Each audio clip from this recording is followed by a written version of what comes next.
আমি অনুরোধ করব সমস্ত রাজনৈতিক দলগুলোকে তারা যেন শান্তিপূর্ণভাবে তারা তাদের কার্যক্রম চালিয়ে যাক, কোনো ধরনের যেন ধ্বংসাত্মক কোনো কাজ না করে। রাজনীতিতে নতুন সমীকরণ আর ক্ষমতার গন্ধ। সেনাপ্রধানের বার্তা, দেশের রাজনৈতিক দলগুলো বুঝবে যে জনগণের আকাঙ্ক্ষাটা কি। আমি নিশ্চিত যে ওনারা অত্যন্ত সেন্সিবল, তারা বুঝবেন যে জনগণের এখন দাবিটা কি।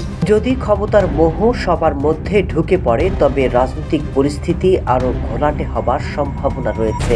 তবে ক্ষমতা নিয়ে টানাটানি করলে 24 ঘন্টায় সব খেলা শেষ করতে পারেন তিনি। এই যে মানুষের মধ্যে হানাহানি, এই জিনিসটা আমি নিশ্চিত যে আস্তে আস্তে এই জিনিসটা কমে আসতেছে, এবং কমে আসলে এই জিনিসগুলো থাকবে না। পলিটিক্যাল রাইভালরি থাকতে পারে, এবং অতীতেও যখন রাজনীতি ছিল তখন এই ধরনের কিছু রাজনৈতিক সংঘর্ষ হয়েছে এই দেশে, যেটা কাম্য না।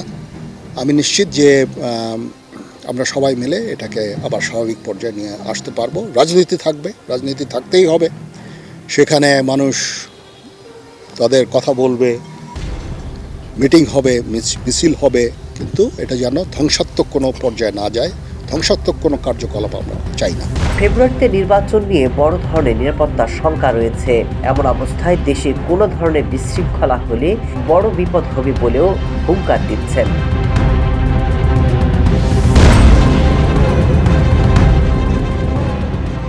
নির্বাচন নিয়ে বড় সংকট যখন চারিদিকে, তখন রাজপথে সক্রিয় সেনাবাহিনী।